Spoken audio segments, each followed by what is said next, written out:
యేసుక్రీస్తు సంఘము మీద జరుగుతున్నటువంటి దాడి ప్రపంచంలో ఏ వ్యవస్థ మీద జరగడం లేదు. యేసు ప్రభు పుట్టినప్పటి నుంచి ఆయనను చంపాలనుకున్నారు. ఆయన ఎలాగో చంపేశారు మధ్యలో. ఆ తర్వాత ఆయన నామమున ప్రియంగా స్థాపించబడిన, ఆయన ప్రేమతో స్థాపించుకున్న సంఘాన్ని సంఘం పుట్టినప్పటి నుంచి దాన్ని హింసించడం, అసలు సంఘం అనేదే భూలోకములో ఉండకుండా చేయాలని కంకణం కట్టుకోవడం, చాలా దేశ నాయకులు, రాజ్యాలు, సామ్రాజ్యాలు సహా చిన్న గ్రూపును చిన్నగా అక్కడక్కడ కూడుకునే దేవుని ప్రజలను విపరీతంగా హింసించడం జరిగింది. క్రైస్తవ సంఘానికి ఇలాంటి దెబ్బలు కొత్తేం కాదు. భౌతికంగా విపరీతంగా మన దేశంలో కూడా సంఘం మీద దాడి జరుగుతూ ఉంది. ప్రపంచంలోనట అతి ఎక్కువగా సంఘం మీద దాడి చేసే దేశాల్లో మన దేశం స్థానం 10వ స్థానంలో ఉంది. మన దేశం వర్స్ట్ అయిపోతుంది, చెడిపోతుంది, మరింత చెడిపోతూ ఉంది. ఈ విషయంలో రీసెంట్ లెక్కల ప్రకారము 10వ స్థానాన్ని ఆక్రమించింది. కొన్ని ముస్లిం దేశాల కంటే దారుణమైన స్థితిలో మన దేశం ఉంది. సంఘం మీద దాడి జరుగుతూనే ఉంటుంది. ఇదేమి కొత్త కాదు. మీకు శ్రమ కలిగినప్పుడు అదేదో వింత సంభవించినట్టుగా మీరు ఆశ్చర్యపడకండి అని కూడా అపోస్తలుడైన పేతురు చెప్పడం జరిగింది. అది భౌతిక సంబంధమైన దాడి. దాంతోపాటు సాతానుడు ఆధ్యాత్మికంగా సంఘాన్ని దెబ్బతీస్తూనే ఉన్నాడు. భౌతికంగా దెబ్బతీస్తే మరింత పేటరేగిపోయి సంఘం మరింత విస్తరిస్తుంది. కానీ ఆధ్యాత్మికంగా దెబ్బతీస్తే పతనమైపోయే అవకాశం చాలా ఉంది. కనుక సాతానునికి తెలుసు సంఘాన్ని ఎలా దెబ్బ కొట్టాలి అనే విషయం సాతానునికి బాగా తెలుసు.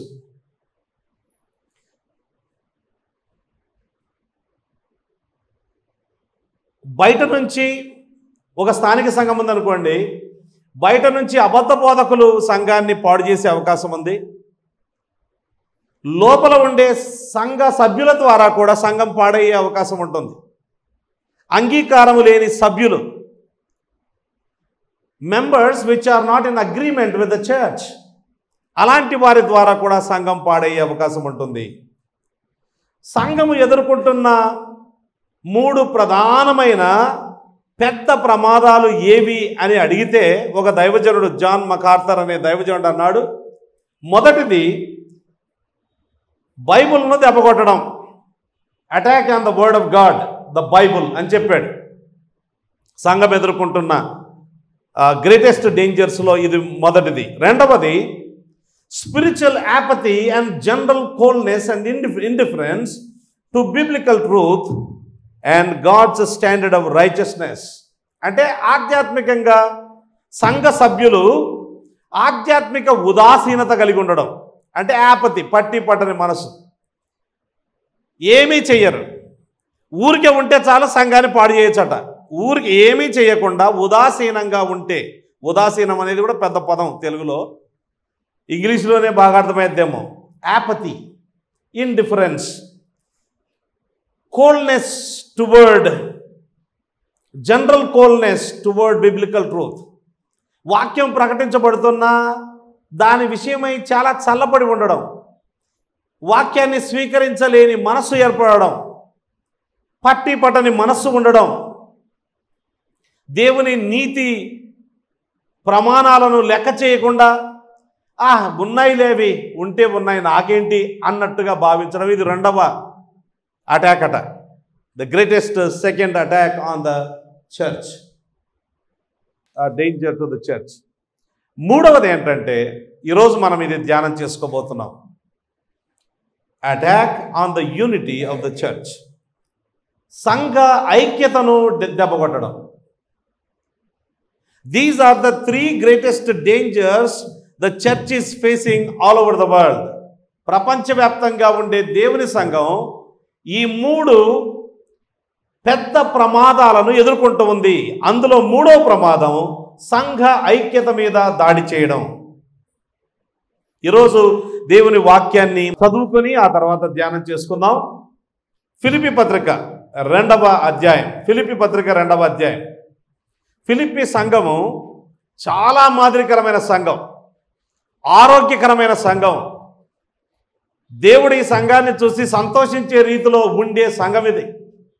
అంటే మంచి సంఘం. కానీ మంచి సంఘంలో కూడా ఒక పెద్ద సమస్య ఉంది. ఆ సమస్య ఏంటంటే సంఘములో ఐక్యత దెబ్బతింటూ ఉంది. సంఘ ఐక్యత దెబ్బతింటూ ఉంది. అందుచేత దానిని కాపాడుతూ అపోస్తలుడైన పౌలు దేవుని చేత ప్రేరేపించబడి ఈ మాటలు రాశాడు. ఫిలిప్పీ పత్రిక 2వ అధ్యాయము 1వ వచనం నుంచి 4వ వచనం వరకు చదువుకుందాం. కావున క్రీస్తునందు ఏ హెచ్చరిక అయినను, ప్రేమ వలన ఆదరణ అయినను, ఆత్మయందు ఏ సహవాసమైనను, ఏ దయారసమైనను వాత్సల్యమైనను ఉన్న ఎడల మీరు ఏక మనస్కులగునట్లుగా ఏక ప్రేమ కలిగి ఏక భావము గలవారుగా ఉండి ఒక్కదాని యందే మనస్సుంచుచు నా సంతోషమును సంపూర్ణము చేయుడి. కక్ష చేతనైనను వృధాతిశయము చేతనైనను ఏమియూ చేయక వినయమైన మనస్సు గలవారై ఒకరినొకడు తనకంటే యోగ్యుడని ఎంచుచు మీలో ప్రతివాడును తన సొంత కార్యములను మాత్రమే గాక ఇతరుల కార్యములను కూడా చూడవలెను. ఇది దేవుని వాక్యము. దేవుడు తన వాక్యాన్ని మన వినికిడిలో దీవించును గాక. సంఘము ప్రారంభ దశలో ఉంది.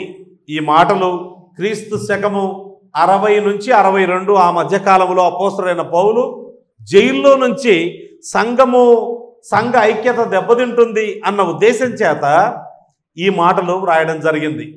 ఈ సంఘము చాలా మంచి సంఘం. అపోస్తలుడైన పౌలు ఈ ఊరికి వచ్చి ఫిలిప్పీ అనే పట్టణానికి వచ్చి సువార్త ప్రకటించాడు. సంఘం ప్రారంభించబడింది. అపోస్తలుడైన పౌలును ఈ సంఘం ఎన్నడూ మర్చిపోలేదు. ఆయా సంఘాల వారు ఆయనను మర్చిపోయారు, ఆయన సేవ మర్చిపోయారు. కానీ ఈ సంఘం మాత్రం మర్చిపోలేదు. పౌలు ఎక్కడ ఉన్నా ఆ సువార్త పనిలో మేము పరోక్షంగా ఏ విధంగా పాలు పొందగలము అని ఆలోచించేవారు. ఆలోచించి పౌలుకు పలుమార్లు ధన సహాయం పంపించారు. ఈసారి అయితే ఆయనకి ఏం వస్తువులు అవసరమై ఉండొచ్చు, జైల్లో ఉన్నాడు కదా అని ఆలోచించారు. ఊరికే డబ్బు సహాయం పంపలేదు, ఏమి అవసరమై ఉండొచ్చు అని ఆలోచించి వస్తువులన్నింటినీ మూటగట్టి ఎపఫ్రదీతు అనే ఒక సహోదరుని ఏర్పరచుకొని సుదూర ప్రయాణం చేయమని చెప్పడం జరిగింది. 100 కిలోమీటర్లు ప్రయాణం చేసి ఆ వస్తువులు అపోస్తలుడైన పౌలు దగ్గరికి జైలుకు తీసుకుని వచ్చాడు. ఆయన పౌలు జైల్లో తప్పు చేసి జైల్లో లేడు. ఆయన జైల్లో ఉండడానికి సువార్త కారణం.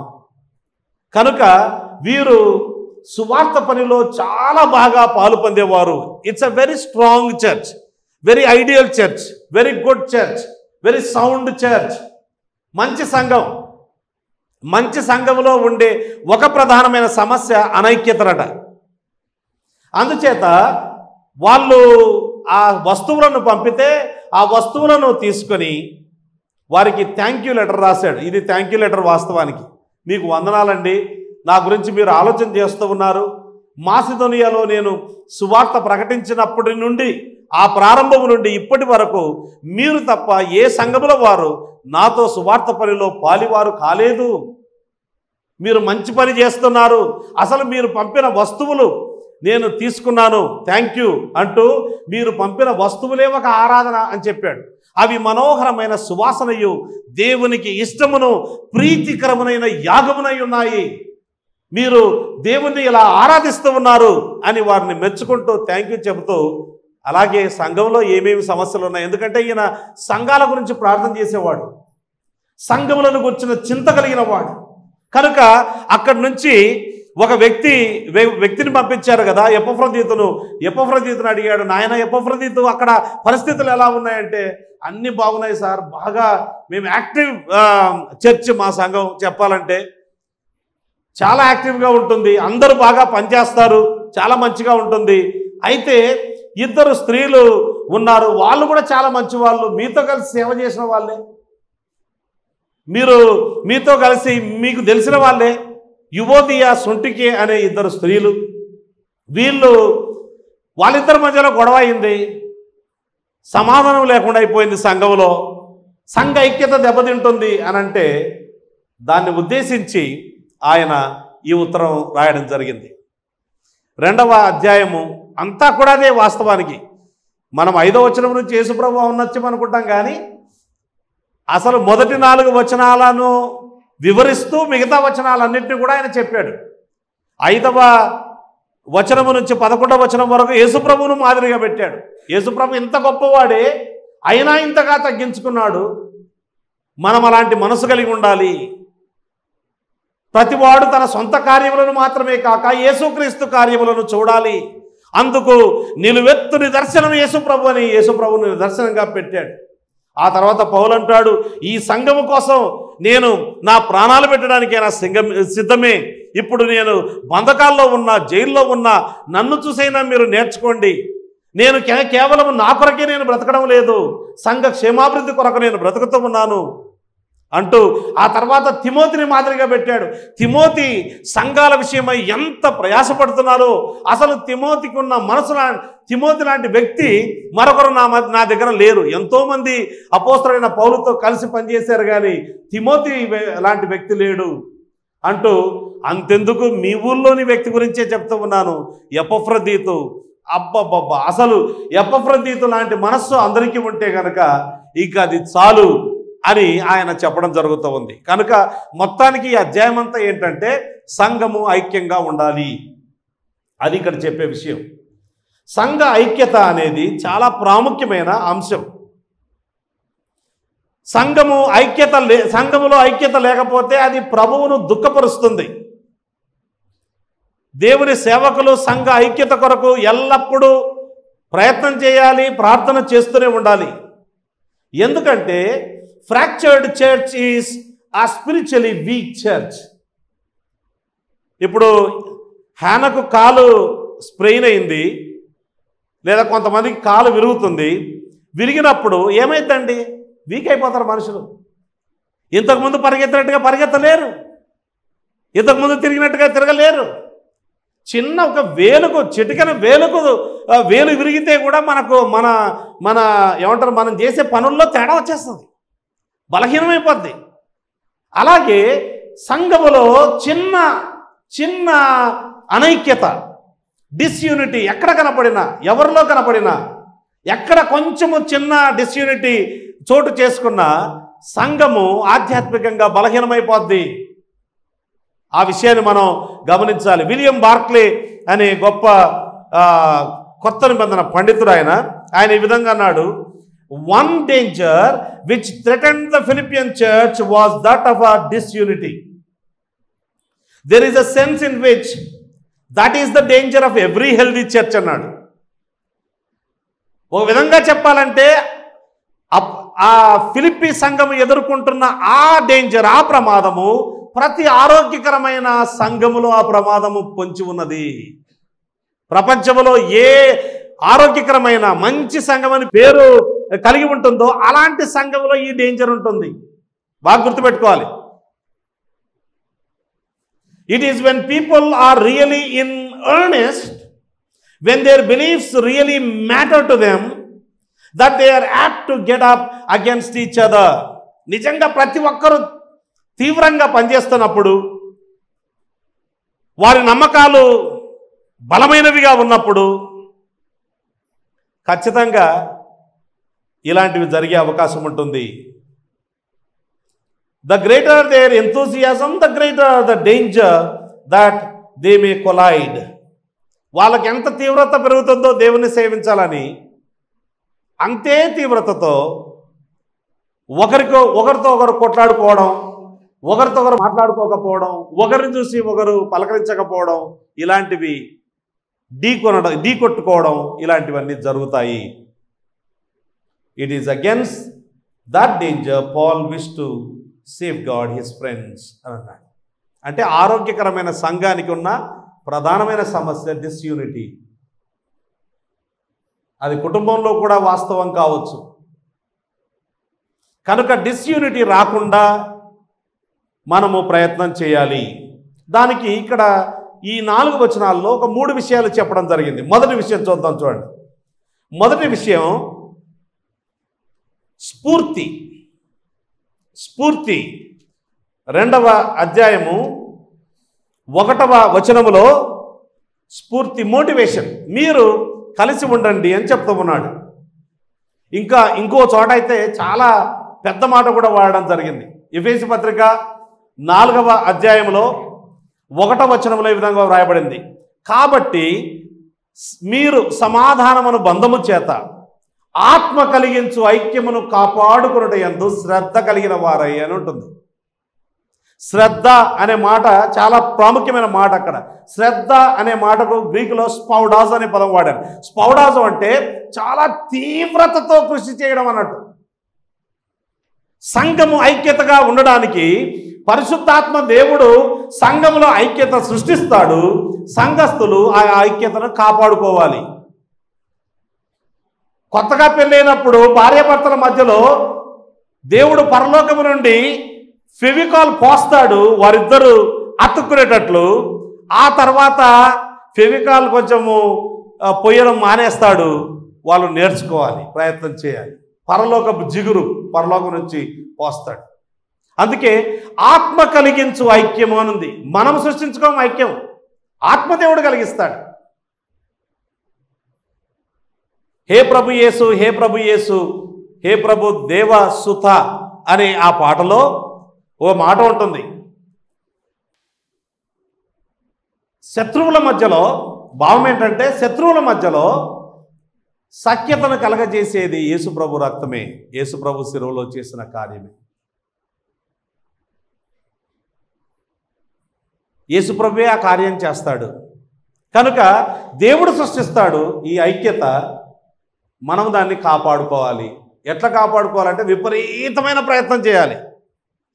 With holy zeal and enthusiasm we must work at the unity of the church. సంఘము ఐక్యతగా ఉండడానికి ప్రతి ఒక్క సభ్యుడు, సభ్యురాలు ఆ విధమైన ప్రయత్నాలు చేయాలి. ఇక్కడ ఇచ్చే స్ఫూర్తి ఏంటంటే ఈ విధంగా అంటూ ఉన్నాడు, కావున క్రీస్తునందు ఏ హెచ్చరిక అయినను, నంబర్ 1 ప్రేమ వలన ఆదరణ అయినను, నంబర్ 2 ఆత్మయందు ఏ సహవాసమైనను, ఏ దయారసమైనను, నంబర్ 3 వాత్సల్యమైనను ఉన్న ఎడల, నంబర్ 4 ఉన్న ఎడల అనేది కదా ఇక్కడ. అంటే ఇఫ్ అనే పదం వాడారు. వాస్తవానికి గ్రీక్ భాషలో దాన్ని ఏమంటారంటే ఫస్ట్ క్లాస్ కండిషన్ అంటారు. ఫస్ట్ క్లాస్ కండిషన్ ఏంటంటే it is assumed to be true అని అర్థం. ఇవన్నీ కూడా వాస్తవాలు అని అర్థం. కనుక ఉన్న ఎడల అని కాదు, ఉన్నాయి కాబట్టి అని తర్జుమా చేసుకోవచ్చు. ఉన్నాయి కాబట్టి ఇవన్నీ మనకు అందుబాటులో ఉన్నాయి. ఇవన్నీ మనకు ఒక స్ఫూర్తినివ్వాలి. ఈ విషయాలు మనము కలిసి ఉండడానికి స్ఫూర్తినివ్వాలి అని ఆయన చెప్తూ ఉన్నాడు. మొట్టమొదటిది ఏంటి స్ఫూర్తి? మనము కలిసి ఉండడానికి స్ఫూర్తి ఏంటంటే యేసుప్రభు బోధ. యేసుప్రభు ఈ లోకములో ఉన్నప్పుడు ఆయన మనమందరం కలిసి ఉండాలని ప్రార్థన చేశాడు. మనమందరం కలిసి ఉండాలని బోధించాడు. మీరు ఒకరినొకడు ప్రేమించడం వల్ల లోకము మీరు నా శిష్యులని తెలుసుకుంటారు. మీలో ఒకడు గొప్ప నాకంటే అదిగో ఆయన కంటే నేను గొప్ప అని మీలో అలా అనుకోవడం తప్పు అని నేర్పించాడు. శిష్యులు అనుకున్నారు నేనేం తక్కువ అని. ఒకరిని మించి ఒకరు ఆలోచన చేసుకుంటూ ఉన్నారు. యేసుప్రభు చెప్పాడు అది లోక పద్ధతి అన్నాడు. The world things like that అన్నాడు. మీరు అలా ఆలోచించకూడదు, మీలో అలా ఉండకూడదు. మీలో అందరికంటే గొప్పవాడై ఎవరైతే ఉండాలని కోరుకుంటాడో ఆ వ్యక్తి అందరికీ సేవ చేసేవాడై ఉండాలి. నీ గొప్పతనం నీ సేవలోనే కలపడాలి. యేసుప్రభు బోధించాడు. ఆ మాటలను స్ఫూర్తిగా తీసుకున్నాం. యేసుప్రభు తాను పరలోకానికి వెళ్ళక మునుపు శుక్రవారం రోజు చనిపోతాడు. గురువారం రోజు రాత్రి తన శిష్యుల కొరకు ప్రార్థన చేశాడు. ఆ శిష్యుల ద్వారా నమ్ముకోబోయే మనలాంటి వాళ్ళ కొరకు కూడా ముందుగానే ప్రార్థన చేశాడు. ఏమని ప్రార్థన చేశాడంటే తండ్రి వారందరూ ఏకమై ఉండాలి అని ప్రార్థన చేశాడు. ఏ కుటుంబంలో డిస్యూనిటీ ఉంటుందో ఆ కుటుంబంలో సమాధానం ఉండదు. యూనిటీ ఉండాలి, కలిసి ఉండాలి. మా చిన్నతనంలో స్కూల్ గోడలు, మేమంతా తెలుగు మీడియం చదువుకున్నాం, మామూలుగా జెడ్పిహెచ్ఐ స్కూల్లో చదువుకున్నాం. ఆ స్కూల్ గోడల మీద కొన్ని మాటలు రాసేవారు, మంచి సూక్తులు రాసేవారు. శాంతము సముద్రము కన్నా గొప్పది. ఏమీ అర్థమయ్యేది కాదు. ఏదో రాసుకున్నారులే వాళ్ళు. బాగా వాటి కంఠస్థం అయిపోద్ది, ఎందుకంటే రోజు చూస్తాం కదా, కంఠస్థం అయిపోద్ది. ఆరోగ్యమే మహాభాగ్యం అస్సలు అర్థమయ్యేది కాదు. ఇప్పుడు అర్థమవుతుంది బాగా. వయసు మీద పడే కొద్దీ ఆరోగ్యం కంటే మించింది ఏం లేదనేది అర్థమైంది. అప్పట్లో ఇప్పుడు కూడా మన పిల్లలకి చెప్తే, యవనస్తులకు చెప్తే వాళ్ళంతా అట్లే అంటారులేండి. కావాల్సింది డబ్బు అనుకుంటారు. డబ్బు కాదు, నీకు చాలా డబ్బు ఉంటుంది కానీ తినలేవు. అబ్బా, గొప్ప గొప్ప వాళ్ళు జొన్నన్నం తింటున్నారండి, ఎంత దారుణమో. చాలా బాధేస్తుంది. జొన్నన్నము పశువులకు పెట్టేవాళ్ళు, కానీ ఇప్పుడు జొన్నన్నం తింటున్నారు గొప్ప గొప్ప వాళ్ళు. ఏం బతుకంటే అది అంత ఉండి కూడా లాభం లేదు. ఆరోగ్యమే మహాభాగ్యం. అంత మాత్రమే కాదు, కలిసి ఉంటే కలదు సుఖం. కలిసి ఉంటే కలదు సుఖం. ఇది మనకు అందరికీ తెలిసిందే, మర్చిపోయినామేమో, మరలా జ్ఞాపకం చేసుకోవాలి. యేసు ప్రభు మనం కలిసి ఉండాలని హెచ్చరిక చేశాడు. రెండవ స్ఫూర్తి ఇక్కడ పౌలు చెబుతూ ఉన్న మాట అదేంటంటే, ప్రేమ వలన ఆదరణ అయినను అనుంది. ఏంటిది అని అంటే, పౌలు అంటున్నాడు, నేను మిమ్మల్ని ప్రేమిస్తూ ఉన్నాను, ఫిలిప్పీ సంఘాన్ని ప్రేమిస్తున్నాను. నాకు మీ పట్ల ప్రేమ ఎక్కడి నుంచి వచ్చిందంటే, దేవుడు దాన్ని గిఫ్ట్గా నాకు అనుగ్రహించాడు. దాని ద్వారా నేను మిమ్మల్ని ప్రేమిస్తున్నాను అనే మాటలు విన్నప్పుడు మీకు ఆదరణ కలుగుతుంది. అదే భావన ఇక్కడ. నా ప్రేమను చూడండి, నేను మిమ్మల్ని ఎంతగా ప్రేమిస్తున్నాను. Would you not love me enough to be together? నేను మిమ్మల్ని ఎంతగా ప్రేమిస్తున్నానే, మీరు దానికి స్పందన ఎలా, మీ స్పందన ఎలా ఉండాలి? మీరు కూడా నిజంగా నన్ను ప్రేమించాలనుకుంటే ఎట్లా ప్రేమించాలంటే, మీరు అందరూ కలిసి ఉంటే చాలు అని అన్నాడు. అదే నన్ను ప్రేమించినట్లు. మూడవది, ఆత్మ యందు ఏ సహవాసమైనను అనుంది. ఇంతకుముందే చెప్పుకున్నాం కదా, ఆత్మదేవుడే ఈ సహవాసాన్ని, ఈ సఖ్యతను కలగజేస్తాడు. ఆత్మదేవుడు మనం రక్షణ పొందినప్పుడు మనమందరం ఒక స్థానిక సంఘానికి వెళ్ళేటప్పుడు ఆ స్థానిక సంఘంలో ఉండే సభ్యుల మధ్యలో ఒక సహవాసాన్ని సృష్టిస్తాడు ఆయన. మనం కాపాడుకోవాలి. సృష్టించేది ఆయన, కాపాడుకునే పని మనది. కాపాడే పని కూడా ఆయనదే అని లేదు, మనం కాపాడుకోవాలన్నది. కనుక పరిశుద్ధాత్మ దేవుడే మనం ఇలా కావాలని ఆయనే ఇది సృష్టిస్తే దాన్ని స్ఫూర్తిగా తీసుకోండి. దేవుడు మనలో ఈ సహవాసాన్ని సృష్టించాడు. నాలుగవది, ఏ దయారసమైనను వాత్సల్యమైనను ఉన్న ఎడల అనుంది. దయారసం, అబ్బా తెలుగులో ఏం పదం అండి దయారసం అంటే. మామిడికాయల రసం అనుకునేది మీరు. దయా అనే రసం ఇంగ్లీష్లో టెండర్నెస్ లేదా అఫెక్షన్ అండ్ కంపాషన్, అలాంటి భావన. ఇంకో మాటలో చెప్పుకోవాలంటే అనురాగమైనను అని అర్థం. అనురాగము, వాత్సల్యము, అఫెక్షనేట్ సింపతి అంటే దేవుడు మీ పట్ల ఎంతో వాత్సల్యాన్ని కలిగి ఉన్నాడు, అఫెక్షనేట్ సింపతి కలిగి ఉన్నాడు. ప్రభువైన యేసు ఆ విధంగా మీ పట్ల ఉన్నాడు. ఆయన దయారసము మీ మీద పోయబడి ఉన్నది. దేవుడు మిమ్మల్ని ఎంతగా ప్రేమిస్తూ ఉన్నాడు. సంఘాన్ని అసలు ఈ విషయం మనం పదే పదే జ్ఞాపకం చేసుకుంటూ ఉన్నాం. బైబిల్ ప్రకారము యేసుక్రీస్తు దేవుడు సంఘాన్ని ప్రేమించినంతగా మరి దేన్ని కూడా ప్రేమించడం లేదు. ఏ వ్యవస్థ కూడా ఆయనకి ఇంపార్టెంట్ కాదు, సంఘం ఇంపార్టెంట్ అయినట్టుగా. మరి అలాంటప్పుడు మనము సంఘ ఐక్యత విషయంలో ఎలా ఉండాలి అంటే, చెప్తూ ఉన్నాడు. ఇవన్నీ కూడా మీ జీవితాల్లో వాస్తవాలు. మీ జీవితంలో ఈ స్ఫూర్తితో మీరు సరిగ్గా స్పందించండి అని చెప్తూ ఉన్నాడు. ఇది స్ఫూర్తి అంటే మోటివేషన్. దీన్ని యేసుప్రభు మాటలను మోటివేషన్గా తీసుకోండి, ఆయన ప్రార్థనను మోటివేషన్గా తీసుకోండి. నా ప్రేమను నేను మీ పట్ల మీరందరూ కలిసి ఉండాలని ఎల్లప్పుడూ కోరుకుంటున్నా, ప్రార్థన చేస్తున్నా, మిమ్మల్ని ప్రేమిస్తూ ఉన్నా, దాన్ని మోటివేషన్గా తీసుకోండి. పరిశుద్ధాత్మ దేవుడే మీలో ఈ ఐక్యతను సృష్టించాడు కనుక దాన్ని మోటివేషన్గా తీసుకోండి. దేవుడు సృష్టించాడు మా మధ్యలో ఈ ఐక్యత.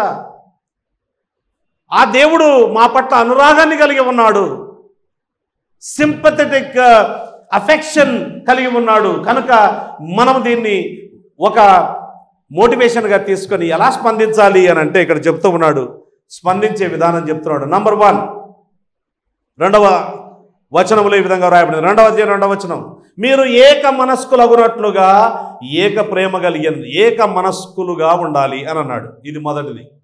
ఎలా స్పందన ఉండాలంటే దేవుని సంఘములో విశ్వసించిన వారు, ఒక స్థానిక సంఘంలో చేర్చబడిన వారు ఏక మనస్సుతో ఉండాలి. ఈ మాటకు అర్థం ఏంటంటే to think the same thing అని అర్థం. ఒకే విధంగా ఆలోచించాలి అని అర్థం. మనస్సు ఈ మాట మనం బాగా గమనించాలి. ఆధ్యాత్మికంగా ఒక వ్యక్తి సరైన స్థితిలో ఉండాలంటే మనసులో ప్రారంభమవుతుంది. అది మనం గనక మనసులో సరిగా లేకపోతే, వాక్యానుసారంగా ఆలోచించకపోతే ఐక్యత రాదు. ఎప్పుడైతే మనసులో వాక్యాన్ని పక్కకు పెట్టేశామో, దీని గురించి ఆలోచించడం మానేశామో, కేవలము మన ఫీలింగ్స్ ప్రకారమే మనం వెళ్తున్నామో జరుగుతాయి. ఒకరు మనల్ని బాధపరచడం జరుగుతుంది, ఒక మాట ద్వారానో, చూపు ద్వారానో, ఏదో విధంగా తమ ప్రవర్తన ద్వారానో మనల్ని ఒకరినొకరు బాధపరచుకోవడం అనేది జరుగుతుంది. ఒక కుటుంబంలో జరగవా? ఖచ్చితంగా జరుగుతాయి. ఇంతమంది ఉన్నప్పుడు, విభిన్న మనస్తత్వాలు కలిగిన వాళ్ళు ఉన్నప్పుడు, ఆధ్యాత్మికంగా కొంచెం పరిపక్వత కలిగిన వారు, అసలు ఆధ్యాత్మిక పరిపక్వతలో అధోగతిలో 35 మార్కులతో ఉన్నవాళ్ళు, 45 మార్కులతో ఉన్నవాళ్ళు, 55, 60, 70లో ఉన్నవాళ్ళు, ఇంత వ్యత్యాసం ఉన్నప్పుడు ఖచ్చితంగా తేడాలు వస్తాయి. రాకుండా ఎలా ఉంటాయి? ఆరోగ్యకరమైన సంఘంలో ఉండే సమస్యనే ఇది. కనుక మనం ఏం చేయాలంటే ఫస్ట్ మనసు మార్చుకోవాలి, మనస్సు మారి రూపాంతరం చెందాలి. We should be transformed in our mind. బిబ్లికల్గా వెంటనే క్వశ్చన్ రావాలి మన మనసులో, what does the Bible say about my behaviour to the church, లేదా to that brother and this sister. ఈ సహోదరుని పట్ల, ఈ సహోదరి పట్ల నేను నా ప్రవర్తన సరిగ్గా ఉందా? దేవుని వాక్యానుసారంగా బేరీజు వేసుకుంటే దేవుడు నన్ను మెచ్చుకుంటాడా అని ఒక ప్రశ్న వేసుకోవాలి.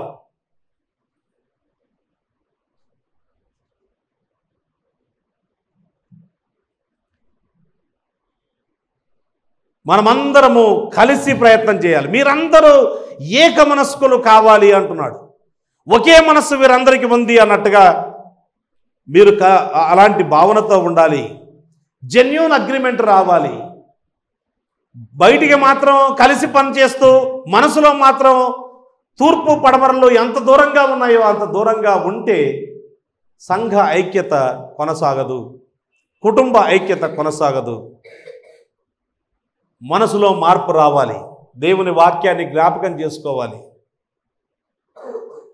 రెండవది, ఏక మనస్కులగునట్లుగా ఏక ప్రేమ కలిగి, మెయింటైనింగ్ ద సేమ్ లవ్ అన్నది. మొదటిది బాగా చేస్తే రెండవది వస్తుంది, లేకపోతే రాదు. ఏక ప్రేమ అనేది మొదటి దాన్ని ఆధారపడి ఉంటుంది. అంటే మన మనసులో రూపాంతరం చెందాలి, వాక్యానుసారంగానే ఆలోచించడం ప్రారంభించాలి. ఒకే మనసు కలిగి ఉంటే ఇంకా ఒకే ప్రేమ అనేది ఆటోమేటిక్గా దాంట్లో నుంచి బయటికి వస్తుంది.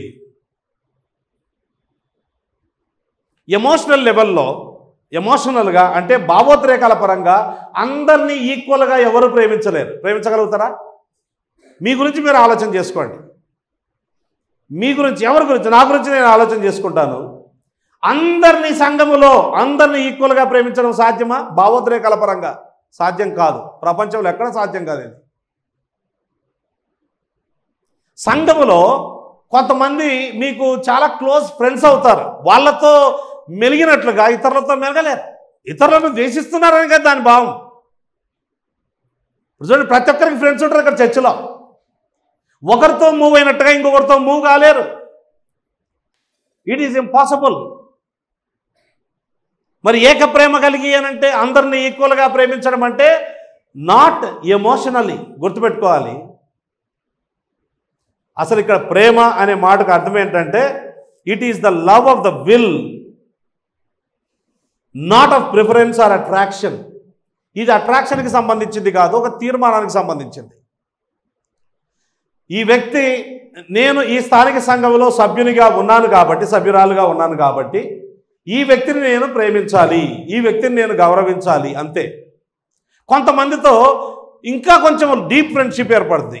వాళ్ళతో ఉన్న సంబంధం అందరితో ఉండడం సాధ్యం కాదు, కానీ మనసులో ఒక తీర్మానం చేసుకోవాలి. అదేంటంటే నేను అందరినీ ప్రేమించాలి. అర్థమవుతుందండి? కనుక ఒకరినొకరు ప్రేమించడం, ఏక ప్రేమ కలిగి ఉండడం అనేది అది ప్రాముఖ్యం. అది మన చిత్తానికి, మన తీర్మానానికి సంబంధించింది. నిజంగా తగ్గింపు ఉంటే, ఒకరికంటే ఒకరు యోగ్యులను ఎంచితే ప్రేమ వస్తుంది. ఫీలింగ్స్ తర్వాత ఫాలో అవుతాయి. కానీ మొదట మాత్రం మనం ఒక తీర్మానం చేసుకోవాలి. దేవుని వాక్యం ఎలా అంటుంది, నేను ఇలా చేయాలి. నా స్పందన ఎలా ఉండాలి అని అంటే ఏక మనస్సు, మనసులో మార్పు రావాలి. ఒకే మనస్సు, సేయింగ్ ద సేమ్ థింగ్ అన్నట్టుగా ఉండాలి. మేమంతా ఒకే మాట మీద ఉండాలంటారు కదా, ఒకే మాట మీద ఉండాలి. ఒక సంబంధం, పెళ్లి సంబంధం చూడడానికి వెళ్తున్నాం అనుకోండి, ఒక్కొక్కరు మాట మాట్లాడితే మొత్తం విడిపోతుంది సంబంధం. ఒకే మాట అంతే. ముందే మాట్లాడుకుంటాం. మనం ఏం మాట్లాడుకోవాలి అక్కడ అనేది ముందే మాట్లాడుకుంటాం, దాని ప్రకారమే మాట్లాడుకోవాలి. ఒకే మాట మీద ఉండాలి, ఒకే ప్రేమ కలిగి ఉండాలి. తర్వాత మూడవది యునైటెడ్ ఇన్ స్పిరిట్, ఏక భావము గలవారుగా ఉండి. తెలుగులో అద్భుతమైన తర్జుమా ఇది, ఏక భావము. వన్ సోల్డ్ అని ఉంది గ్రీకు భాషలో. వన్ సోల్డ్ అంటే వీళ్ళ ఆత్మలు కలిసిపోయాయా అన్నట్టుగా ఉండాలి. దావీదు ఆత్మ, ప్రాణము యోనాతానుతో పెనవేసుకొనెను అని వ్రాయబడింది. వాళ్ళిద్దరు ఒకే సోల్, ఒకే ప్రాణం, ఒకే భావము. అట్లాంటి భావనలోనికి మనము రావాలి అన్న విషయాన్ని ఇక్కడ తెలియజేస్తూ ఉన్నాడు. యునైటెడ్ ఇన్ వన్ స్పిరిట్, ఏక భావము గలవారు. ఏక భావం అన్నప్పుడు వ్యక్తిగత దురాశలు పక్కకు పెట్టడం జరుగుతుంది. పర్సనల్ అంబిషన్స్ అంటే నేను ఇలా కావాలి, నేనే ముందుండాలి, నేనే ఫస్ట్ ఉండాలి, నాకే పేరు రావాలి, అవన్నీ పక్క పెట్టడం జరుగుతుంది ఏకభావం ఉన్నప్పుడు. ఎవరికి వస్తే ఇప్పుడు నేను అడిగితే, నాన్న వంట వండారు, ఎవరు వండితే ఏంటంట, అందరు తిన్నారా లేదా, హ్యాపీగా ఉన్నారా లేదా, ఎవరు పని చేశారు, మా ఫోటో రాలేదే అని అట్లా ఆలోచన చేయకూడదు. ఇప్పుడు ఫోటోలు చూసుకున్నప్పుడు ఆ ఫోటో తీసిన వ్యక్తి ఏ ధ్యాసతో తీసాడో, అసలు ధ్యాస ఉండి తీసాడో లేదో తెలియదు. అవన్నీ ఎందుకు? దేవుడు చూడట్లేదా? మనం ఎన్నిసార్లు చెప్పుకుంటూ ఉన్నాం. మత్తయి సువార్త 6వ అధ్యాయం కంఠస్థం రాస్తే బాగుంటుంది, ఇక్కడ ఒకటి పెడితే బాగుంటుందేమో. 6వ అధ్యాయం మొదటి 4 వచనాలు. మనము ఈ లోకంలో మన పర్సనల్ అంబిషనే మనం ముందు పెట్టుకుంటే కనుక పరలోకంలో మనకు ప్రతిఫలం లేదు. అంతకంటే ఘోరమైన తప్పు ఎవరైనా చేయగలుగుతారా? అన్ని పోగొట్టుకోవడం ఏంటండి? నిత్యం అనుభవించి అది పోగొట్టుకుంటే ఎట్లా? ఈ లోకంలో ఉన్నది ఇప్పుడు మనల్ని మెచ్చుకుంటే కొద్దిసేపు మెచ్చుకుంటే తర్వాత తిట్టొచ్చు, కానీ నిత్యము మెప్పు, నిత్యము ఆనందం అనేది పరలోకంలో ఉంటుంది. పరలోకంలో నిత్య బహుమానం ఉంటుంది. దాని మీద మనం మనసు పెట్టాలి.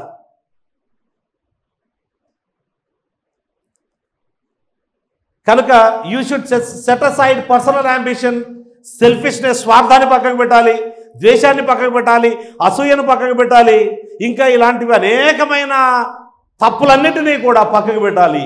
పెడితే కానీ ఏకభావం రాదు. 4వదిగా ఒక్కదాని యందే మనస్సుంచుచు అని ఉంది. థింకింగ్ వన్ థింగ్, లిటరల్గా. మొత్తానికి ఇక్కడ చెప్తూ ఒకే విధంగా ఆలోచించండి అని చెప్తూ ఉన్నాడు. రకరకాల భావాలు ఉంటాయి, కానీ అందరితో మనము గొంతు కలపడం కూడా నేర్చుకోవాలి. మంచి విషయంలో, చెడు విషయంలో గొంతు కలపకూడదు. తప్పంటే తప్పు చెప్పాలి. మొత్తానికి దీని భావం ఎట్లా ఉంటుందంటే ఈ విధంగా ఉంటుంది. చూడండి, నెక్స్ట్ పుస్తకం చూద్దాం.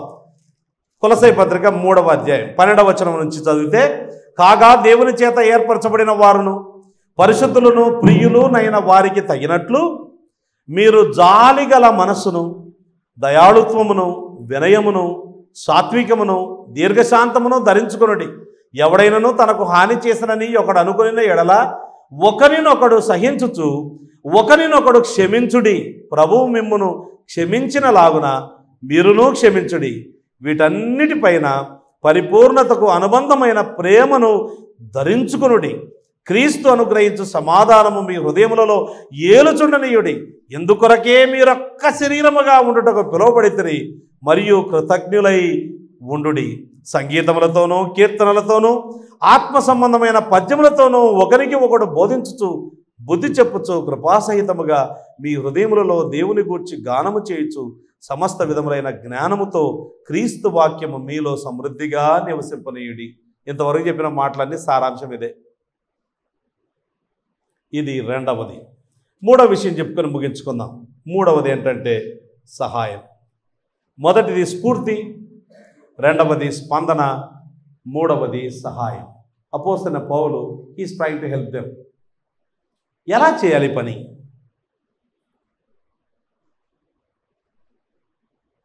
జెన్యూన్గా నిజమైన ఐక్యత సాధించడం ఎలా? ఇక్కడ 5 విషయాలు చెబుతూ ఉన్నాడు. మొట్టమొదటి విషయం చూడండి, 3వ వచనం, 3-4 వచనాల్లో ఈ 5 విషయాలు మనకు కనపడతాయి. మొదటి విషయం 3వ వచనంలో మొదటి విషయం ఏంటంటే కక్ష చేత నైనను, అంటే కక్షలు ఉండకూడదు అని అన్నాడు. ఇంగ్లీష్లో వేరే ఉంటుంది, ఈఎస్విలో ఏముంది అంటే సెల్ఫిష్ యాంబిషన్ అని ఉంది. ఇంకా కొన్ని ట్రాన్స్లేషన్స్లో అలాగే ఉంది. నిజమే, రెండూ తీసుకుందాం. అలా తీసుకోవచ్చు, ఇలా తీసుకుందాం. కక్ష అంటే అర్థం ఏంటో తెలుసా? ఒక పేపర్ తీసుకొని చించేయడం అని అర్థం. మనిషిని తెలుగులో మనం అంటాం చీల్చి చెండాడడం అంటాం చూడండి. చీల్చి చెండాడడం పక్కకు పెట్టేసేయాలి. చీల్చి చెండాడకూడదు. మాటల ద్వారా చీల్చి చెండాడతారు కొంతమంది. డైరెక్ట్ ఏం కొట్టరు కానీ మాటలతో. అందుకే ఆర్ఏ కోల్ అనే ఒక దైవజనుడు ఈ విధంగా రాశాడు, అలాంటి చీల్చి చెండాడే ప్రవర్తన క్రూర మృగాలకే తగును కానీ క్రైస్తవులకు తగదు అని రాశాడు. It is fitting to wild animals, not for Christians. క్రూర మృగాలకు తగినట్లు తగునది. అలా చీల్చి చెండాడకూడదు. ఇంట్లో కూడా, కుటుంబాల్లో కూడా ఐక్యత ఉండాలి అనంటే మనము కొట్లాడకూడదు. ఇక్కడ కక్షలు ఉండకూడదు. కక్షలు ఉండకూడదు. కక్ష అంటే నార్మల్గా పగ అనుకుంటాం మనం, కానీ ఇక్కడ వాడబడిన పదానికి అర్థం ఏంటంటే చీల్చి చెండాడడం అని అర్థం. అన్నను తమ్ముడు, తమ్ముడిని అన్న, అక్కని చెల్లి, చెల్లిని అక్క, అలా చేయకూడదు. భార్యను భర్త, భర్తను భార్య, పిల్లల్ని తల్లిదండ్రులు, తల్లిదండ్రులు పిల్లల్ని. సంఘంలో కూడా అలా ఉండకూడదు. చీల్చి చెండాడే మనసు ఉండకూడదు. Let's go with the second idea, that's selfish ambition. అంటే సెల్ఫిష్నెస్ ఉండకూడదు. సంఘములో ఐక్యతను దెబ్బతీసేది ఏంటంటే స్వార్థం. నేనే ఇంపార్టెంట్, నేనే ముందు ఉండాలి, నేనే కనపడాలి, నేనే చేయాలి. ఇలా సెల్ఫిష్నెస్ ఉంటే ఏ కుటుంబంలోనైనా కానీ, సెల్ఫిష్నెస్ ఉంటే ఏ సంఘంలోనైనా అది పాడైపోతుంది. అసలు ఈ స్వార్థం అనేది, నేను అనే ఫీలింగ్ ప్రతి పాపానికి మూలం అదే. సాతానుడు అన్నాడు నేను నేను నేను నేను నేను అని 5 సార్లు చెప్పాడు. ఆయ్ ఆయ్ ఆయ్ ఆయ్. పరలోకం నుండి దేవుడు తంతే మొత్తం కింద పడిపోయాడు. సాతానుడు అయిపోయాడు. మంచి దూత సాతానుడు అయిపోయాడు. ఐక్యత ఉండాలి అనంటే అది ఎలా సాధ్యమవుతుంది అనంటే మనము స్వార్థాన్ని పక్కకి పెట్టాలి.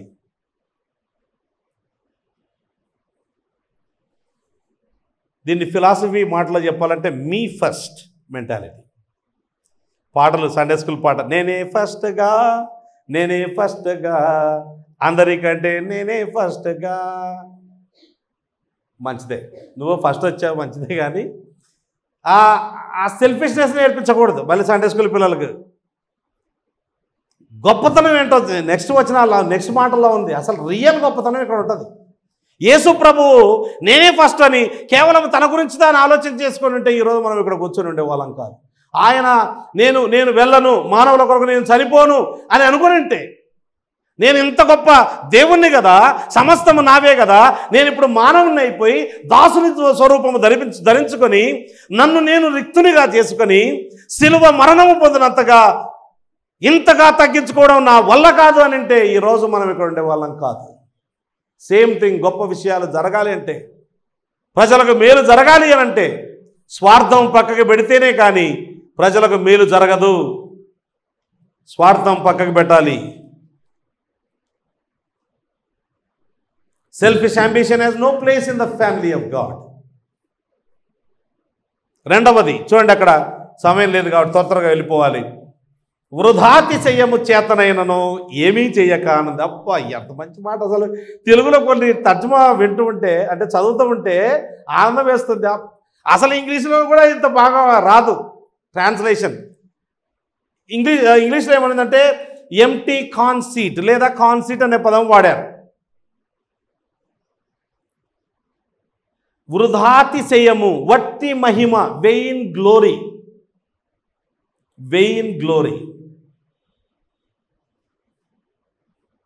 It is a vain or exaggerated self-evaluation. నా గురించి నేను చాలా గొప్పగా మాట్లాడుకోవడం, ఏమి లేని విస్తరాకు ఎగిరిని పడుతుందని ఒక సామెత.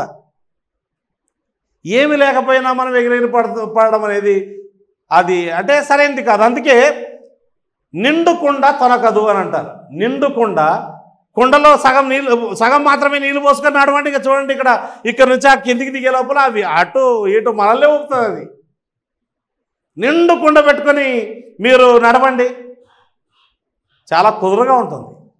నిండు కుండ తనకదు. కనుక వెయిన్ గ్లోరీ, లేకపోయినా ఉన్నట్టుగా భావించుకోవడం, ఎవరికి వాళ్ళు గొప్పగా అనుకోవడం, నన్ను ఇంత మాట అంటావా అని అనుకోవడం. ఇలా అనుకోవడం వల్ల సంఘ ఐక్యత, కుటుంబ ఐక్యత దెబ్బతింటుంది. అలాంటి vain glory or exaggerated self evaluation అనేది పనికిరాదు. సిఎస్ లూయిస్ అనే దైవజనుడు అన్నాడు, it is a spiritual cancer అన్నాడు. క్యాన్సర్ వస్తే ఎంత భయపడతారు. ఇప్పుడు మీకు క్యాన్సర్ టెస్టులు చేసి 2 రోజులు టైం అడిగారు అనుకోండి, ఆ 2 రోజులు నిద్రపట్టదు. తర్వాత టెస్టులు నెగిటివ్ అని క్యాన్సర్ లేదని వచ్చింది అనుకోండి, నెగిటివ్ పాజిటివ్ అంటే మళ్ళీ ఏమో అని అనుకుంటారేమో. సో ఏమి లేదు అని అంటే అంత మనసులో ప్రశాంతత ఉంటుంది. క్యాన్సర్ వచ్చింది అని వింటే ఇదొక క్యాన్సర్, ఆధ్యాత్మిక క్యాన్సర్, తినేస్తుంది లోపల నుంచి మనుషుల్ని. ఎవరికి ఉందో వాళ్ళే పాడైపోతారు. ఇది క్యాన్సర్. నా దేహంలో క్యాన్సర్ ఉంటే నేనే పాడైపోతా. చూసే మీరు పాడైపోతారా? నేనే పాడైపోతా. కనుక ఆధ్యాత్మిక క్యాన్సర్ వంటిది ఇది. తృప్తి ఉండదంటే ఈ వ్యక్తికి. తృప్తే కాదు, ఈవెన్ ఇంగిత జ్ఞానం కూడా కోల్పోతాడంట ఇలాంటి వ్యక్తి. వెయిన్ గ్లోరీ ఉండే వ్యక్తి, తన గురించి తాను గొప్పగా అనుకునే వ్యక్తి కనీస ఇంగిత జ్ఞానం అంటారు చూడండి. ఇంగిత జ్ఞానం అంటే కామన్ సెన్స్ కూడా కోల్పోతారట. ఈ మాట నేను చెప్పింది కాదు, సిఎస్ లూయిస్ అనే దైవజనుడు రాయడం జరిగింది. కనుక వదిలిపెడదాం ఈ విషయాలు. మూడవది హ్యూమిలిటీ ఆఫ్ మైండ్. చూడండి, అక్కడ వినయమైన మనస్సు గలవారై, ముగిస్తున్నాం మనం. వినయమైన మనస్సు అంటే తగ్గించుకోవడం. ఎవరికి వాళ్ళే తమ గొప్పతనాన్ని ప్రదర్శించుకోవడం ప్రారంభిస్తే అలాంటి ప్రదేశాల్లో ఎప్పుడు ఐక్యత ఉండదు. ఎక్కడ వినయం ఉంటుందో అక్కడ ఐక్యత ఉంటుంది. ఎక్కడ తగ్గించుకోవడం ఉంటుందో అక్కడ ఐక్యత ఉంటుంది. మనం తగ్గించుకుంటే కలిగే నష్టమేం లేదండి. యేసుప్రభు చెప్పాడు, తన్ను తాను తగ్గించుకునేవాడు హెచ్చించబడతాడు. అంటే ఏంటి? తను తాను హెచ్చించుకుంటాడని లేదు ఇక్కడ. ఎవరో ఒక వ్యక్తి ఈయనను హెచ్చిస్తాడు. ఆ హెచ్చించే వ్యక్తి ఎవరో ఆయన పేరు కూడా రాశాడు. బైబిల్లో దేవుడు అహంకారులను ఎదిరించి దీనులకు మాత్రమే కృప అనుగ్రహిస్తాడు. హెచ్చించేవాడు దేవుడే. దేవుని బలిష్టమైన హస్తముల క్రింద దీన మనస్కులై ఉండుడి, తగిన కాలమందు ఆయన మిమ్మును హెచ్చించును. నాకు ఈ విషయం అర్థమైనందువల్ల చాలా మంచిగా అనిపిస్తుంది. సెల్ఫ్ ప్రమోషన్ అవసరం లేదు. ఏముంది దాంట్లో? నా గురించి నేను ప్రమోట్ చేసుకునే దాంట్లో ఏముంది? నథింగ్. ఏమీ లేదండి దాంట్లో, ఏమీ లేదు. దేవుడు తొక్కేశాడు అనుకోండి, మనల్ని కిందికి తొక్కేస్తే నేను ఎవరు పైకి తీసుకురాలేవు, నీవెన్నడూ వృద్ధిలోకి రాలేవు. దేవుడు హెచ్చిస్తే లోకమంతా కలిసి తొక్కేసిన దేవునికి సాటి వీళ్ళంతా. తూర్పు నుండి అయినను, పడమటి నుండి అయినను, అరణ్యం నుండి అయినను ఒకరికి హెచ్చు కలగదు. యెహోవాయే ఒకరిని హెచ్చించును, యెహోవాయే ఒకరిని తగ్గించును. తగ్గించుకుందాం. తగ్గించుకుంటే సంఘములో ఏమంటారు, ఐక్యత ఉంటుంది, కుటుంబాల్లో ఐక్యత ఉంటుంది. తగ్గించుకోవాలి. ఇక్కడ ఒక మాట చెప్పాలి, అంటే సందర్భం వచ్చింది కాబట్టి ఒక మాట చెప్పాలి. అదేంటంటే, పిల్లలు, యవనస్తులు మనకంటే, పిల్లలు కావచ్చు ఎవరైనా కావచ్చు, మనకంటే ఒక నెల పెద్ద వ్యక్తి వచ్చాడు అనుకోండి, లేచి నిలబడాలి, వాళ్ళకి ఆ స్థలం ఇవ్వాలి. అది మర్యాద. అంటే తగ్గించుకుంటే పోయేదేం లేదండి, ఇంకా హెచ్చిపోస్తుంది. మనకంటే పెద్దవాళ్ళు వచ్చినప్పుడు వాళ్ళను గౌరవించడం, వాళ్ళకి సముచిత స్థానాన్ని ఇస్తే నీకేమీ తగ్గింపు జరగదు. ఒకవేళ ఎవరైనా కావాలని తగ్గించారనుకోండి, ఏం కాదు, ఎవరైనా తగ్గిస్తే తగ్గిపోతామేంటి మనం, అలాంటిది ఉండదు. అది భ్రమ. అందుకే మనసు మారి రూపాంతరం చెందాలి. ఫస్ట్ థింగ్ ఏంటంటే, ఇక్కడ రావాలి మార్పు, మనసులో మార్పు రావాలి. ఎవరు నన్ను తగ్గించలేరు, దేవుడు తగ్గిస్తే ఎవడు నన్ను హెచ్చించలేరు. కనుక దేవుడు హెచ్చించాలంటే నేను తగ్గించుకోవాలి. 4వది ఆ మాట చూడండి, ఒకరికొకడు తనకంటే యోగ్యుడని ఎంచుచు అనుంది. అంటే నాకంటే నా సహోదరుడు గొప్పవాడు, నా సహోదరుడు గొప్పది అనుకోవాలి. అప్పుడే అవుతుంది పనులు. కుటుంబంలో కూడా అంతే, ఎక్కడైనా అంతే, ఎక్కడైనా అంతే, ఎక్కడైనా అంతే. ఒకరికొకడు తనకంటే యోగ్యుడని ఎంచుకోవాలి. లాస్ట్ మాట, మీలో ప్రతివాడును తన సొంత కార్యములను మాత్రమే కాక ఇతరుల కార్యములను కూడా చూడవలెను. ఈ మాట కూడా చెప్పాలి. ఇతరుల కార్యాలు చూడాలి అని అంటే కొంతమంది పరాన్న జీవులు అయిపోయే అవకాశం కూడా ఉంటుంది. అంటే ఏంటి, నేను ఊరుకుంటా, నువ్వు నన్ను చూసుకో, అట్లాంటిది లేదు బైబిల్లో.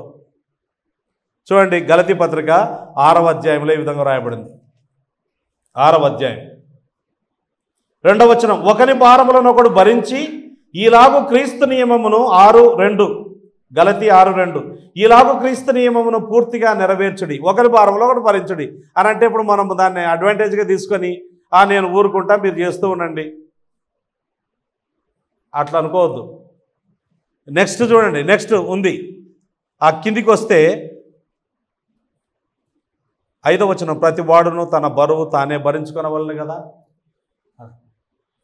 ఎవరి బరువు వాళ్ళు భరించాలి. భావం ఏంటంటే, ఎవరి బరువు వారు భరించాలి. కొంతమంది తమ బరువు భరించుకోలేని స్థితిలో ఉన్నప్పుడు వారి బరువులు కూడా మన మీద ఎత్తుకోవాలి. నేను 10th క్లాస్ అయిపోయిన తర్వాత పొలం పనికి వెళ్ళా, వేరుశనగలు తెంచడానికి వెళ్ళా. నేను చాలా స్ట్రాంగ్ కాదు, మా అన్న చాలా స్ట్రాంగ్. సో మా అన్న మాకేం చేసేవాళ్ళంటే, ఇట్లా ఒక లైన్లో పట్టేస్తారు అన్నట్టు, ప్రతి ఒక్కరూ ఈక్వల్గా పనిచేయాలి. ఎందుకంటే ఈక్వల్ పేమెంట్ ఉంటుంది కదా, కనుక ఈక్వల్గా పనిచేయాలి. ఇన్ని లైన్లు నీ పని అని అంటే, మా అన్న ముందే అయిపోగొట్టుకొని, తన లైన్ అయిపోగొట్టుకొని, ఆ తర్వాత నా కోసం ఆయన ఎదురొచ్చేవాడు అక్కడి నుంచి. అంటే తన బరువు తాను భరించుకొని, నేను అంత బలవంతుని కాదు కాబట్టి, ఆ పనులు చేయలేను కాబట్టి, మా అన్న నా కోసం ఎదురొచ్చి నాకు సాయం చేసేవాడు. అది చేయాల్సింది. ఎవరి బరువులు వాళ్ళే భరించుకోవాలి. ఇది సామాన్యం కదా, ఎవరి బడుగు వాడేం భరించవలను కదా, ఇది సామాన్యం. కానీ కొంతమంది భరించుకోలేని స్థితిలో ఉన్నప్పుడు చెయ్యాలి, సహాయం చేయాలి. ఇది వాక్యానుసారమైన పద్ధతి. కనుక ఈ విధంగా మనం ఎప్పుడైతే చేస్తామో అప్పుడు సంఘంలో ఐక్యత ఏర్పడుతుంది. ప్రియులారా, మనకి ఈ ప్రాంతంలో మనకు భౌతిక సంబంధమైన దాడులు లేవు సంఘం మీద. దేవుని కృపను బట్టి అబద్ధ బోధకుల దాడు కూడా ఈ చర్చలో లేదు. ఎందుకంటే నేను ప్రారంభం నుంచి అవి బోధిస్తూనే ఉన్నా కనుక వేరొళ్ళు వచ్చి దుర్బోధ బోధించడం అనేది సాధ్యం కాని విషయం ఇప్పుడు వరకైతే. సో ఆ దాడి కూడా లేదు. ఒకే ఒక దాడి ఏంటంటే అంతరంగములో మనమే, సంఘములో ఉండే మనమే ఒకరి మధ్యలో ఒకరికి సమాధానం లేకుండా, ఒకరంటే ఒకరు పడక అనైక్యతతో ఉండడం అనేది ఇది ప్రమాదకరమైన విషయం.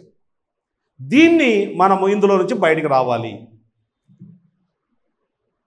ఇది రాకుండా మనం చూసుకోవాలి. ఐక్యత, కలిసి ఉంటే కలదు సుఖం. కనుక మనకు ఎంతో స్ఫూర్తి ఉంది, ఎంతో మోటివేషన్ ఉంది. దేవుడు మన కోసం చేసింది, పరిశుద్ధాత్మ దేవుడు మన కోసం చేసింది, యేసుప్రభు మన కోసం చేసింది, పౌలు ప్రేమ, ఇలాగా ఎంతో స్ఫూర్తి ఉంది మనకు మంచిగా ఐక్యతతో ఉండడానికి. అంత మాత్రమే కాదు, మన స్పందన ఎట్లుండాలో మనం చూసాం. అంత మాత్రమే కాదు, సహాయం కూడా చేస్తూ ఉన్నాడు. అంటే పాజిటివ్గా మీరు ఎట్లా చేసుకోవాలి అన్న విషయాలు చెప్పాడు. ఇక్కడ మొట్టమొదటిది ఏంటంటే మనం కక్షలు ఉండకూడదు, మనలో ఒకరినొకరు చీల్చి చెండాడకూడదు, లేదా సెల్ఫిష్ యాంబిషన్ అంటే స్వార్థ కోరికలు ఉండడానికి వీల్లేదు. వట్టి మహిమ, నా గురించి నేను గొప్పగా అనుకోవడం, అలాంటివి మానేసేయాలి, తగ్గించుకోవాలి. మనకంటే ఇతరులు యోగ్యులను ఎంచాలి. మన సొంత కార్యములను మాత్రమే కాకుండా ఇతరుల కార్యములను కూడా మనము చూడాలి. అలా చేస్తూ ఉంటే మీ కుటుంబాలు ఎంతో బాగుంటాయి. మీ కుటుంబాలు మీరు ఆలోచించుకోండి, మీ కుటుంబంలో ఇలా చేస్తే మీ కుటుంబాలు బాగుంటాయి. ఇలా సంఘంలో ఉంటే సంఘము చాలా దీవెనకరంగా, మీరు హ్యాపీగా ఉంటారు ఫర్ బీయింగ్ ద మెంబర్స్. ఎవరి మట్టుకు వాళ్ళు చేద్దాం, ఆ వ్యక్తి చేయట్లేదు అని అనొద్దు. ఇక్కడ బైబిల్లో ఏమనుంది? ఎదుటివాడు చేస్తే మీరు చేయండి అనంది. ఎక్కడన్నా ఆ మాటలు ఉన్నాయా? లేదు. ఎవరికి వాళ్ళు తీసుకోవాలి, నాకు నేను తీసుకోవాలి. నాలో ఎక్కడైతే నేను సర్దుకోవాలో, ఎక్కడైతే మార్పు పొందాలో ఫస్ట్ మనసు మార్చుకోవాలి. వాక్యం ఏం చెప్తుంది ఈ విషయం అని మనసు మార్చుకొని ఆ తర్వాత నేను దాన్ని కార్యరూపం దాలిస్తే సహాయం చేశాడు క్లియర్గా. ఇలా ఉండండి, హ్యాపీగా ఉంటారు. కళ్ళు మూసుకోండి, ప్రార్థన చేసుకుంటాం.